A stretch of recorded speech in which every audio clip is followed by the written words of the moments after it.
Good morning, Colorado. It's 6 a.m. Saturday, August 27th. I'm Angelica Lombardi. Bonnie Silkman is off. Well, we begin with new information this morning. Investigators in Mississippi report that a man has been arrested this morning in connection to the murders of two nuns. Investigators say 46-year-old Rodney Earl Sanders is now facing 2 counts of capital murder. Sanders is accused of killing Sister Paula Morell and Sister Margaret Held, who were found dead in their home Thursday morning. Police initially said they were victims of a break-in and car theft. Their car was found 1 mile from the crime scene. Investigators believe that Sanders acted alone. He will be appearing in court on Monday. And let's go ahead now and take a live look outside. This is Colorado Springs and Motor City. You can see beautiful skies out there, 46 degrees. Not a bad way to start our weekend. We'll check in now with Marty on weather. Marty, what can we expect for this weekend? Well, I think what we can expect is to get back to what you would typically expect for this time of year, which is warm days and some spotty storms in the afternoon. I mean, quite frankly, it was a little bit chilly at times last week. So nice looking weekend ahead. You'll just have to plan for those afternoon storms, which you can see moving out of the state last night. And it's been pretty quiet overnight. As seen from that shot there early this morning from Phil Lonkia, there's really not that much cloud cover left. Some dew on the car, certainly again, there's a little bit of water in the air. And we expect that that's the reason we're going to see some more storms. We'll probably hit the 70s to lower 80s by lunchtime in Colorado Springs and Pueblo respectively, with 80s during the afternoon. And while storms don't look to be terribly strong today, well, as is typically the case, the stronger cells will still be capable of producing some heavy rain, and if they do drift over some of the local area burn scars, then sure, we could have some concerns with some flash flooding. I think for the rest of you, you're just going to have to move your indoor stuff or move your plans indoors for at least a short amount of time. Once these things blow on by, you'll be fine for the rest of the afternoon or the evening hours, and it should be a lot like that again tomorrow. And we'll be tracking what looks to be a pretty warm week ahead coming up on our main weather segment. That'll be in just a bit. Back to you. All right, thanks so much, Marty.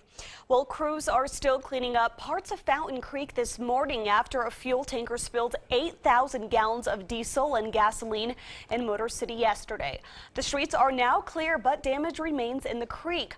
And as KRDO News Channel 13's Colleen Sikora reports, the company who owned the tanker will be footing the bill. I heard somebody yelling that it's coming. Lloyd Harsha was walking along Fountain Creek this morning and found crews looking to clean up some 7,000 unaccounted for diesel and gasoline that spilled out of this tanker early Friday morning in Motor City. They were right on it, prompt. Cleaning up the spill is no simple process, as crews are unsure of how far the spill has traveled. Well, it's a big situation. Anytime that you've got hydrocarbons like that get onto the ground and get into the environment, into our stormwater system. Belfour Environmental has been hired to manage the cleanup. The trucking company that spilled the fuel is the one that's footing the bill. Crews are focused on getting the fuel out of Fountain Creek before it ends up heading downstream towards Pueblo. We have a homeless population that is very close to the creek where they camp, so we have reached out to agencies such as Posada to inform of the situation, and then they can go and do education and warning systems. Many unknowns remain, like what the fuel could do to the ecosystem long term. And it's going to be killing a lot of the fish that's down there. Work along the creek has closed Hanson Trailhead parking in Fountain. It's a cleanup that Lloyd believes is far from over. There's more in there. And a bill that will keep racking up as cleanup progresses. In Colorado Springs, Colleen Sikora, KRDO News Channel 13.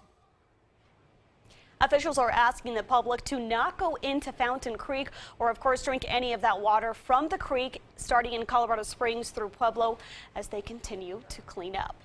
Well, a couple wanted in connection to a murder and kidnapping investigation in California are now in custody in Pueblo, and police say their arrest is a fortunate side effect of having their crime task force on the streets.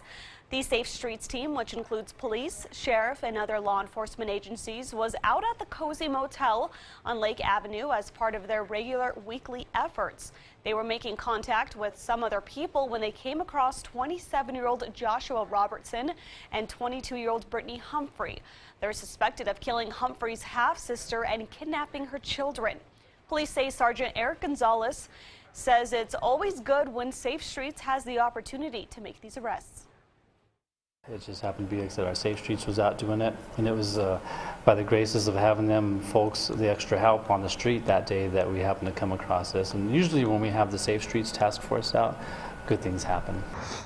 Both Robertson and Humphrey are still in Pueblo this morning, awaiting transfer back to Los Angeles County.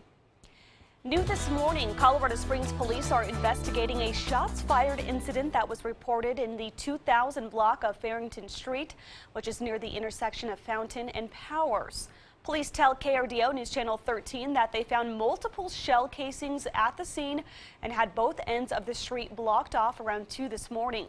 Investigators have not said if they've identified any suspects at this time. No injuries have been reported. We'll, of course, keep you updated as we continue to learn more. A Colorado Springs driver was cited by police following a rollover accident involving an ambulance. The crash happened around 8:30 last night at the intersection of North Academy and Palmer Park. Investigators say the ambulance was about to clear the intersection when it was hit by a vehicle driving southbound on Academy. The ambulance was knocked over onto its side. No patients were on board at the time. Police say the driver failed to yield for the ambulance and was cited. Several people were treated for minor injuries at the scene. A Colorado Springs woman has been cited after police say her dogs attacked an animal law enforcement officer. Investigators say that the officer was responding to a call for service in the 900 block of South Arcadia Street yesterday afternoon. While the officer was at the scene, a neighbor identified as Tammy Davis invited the officer into her yard. After that, investigators say she let her 2 dogs out into the yard, and both dogs immediately attacked the officer. The officer was bitten several times during that incident. The owner was cited for possession of a dangerous animal, and those dogs were taken into custody by the Humane Society.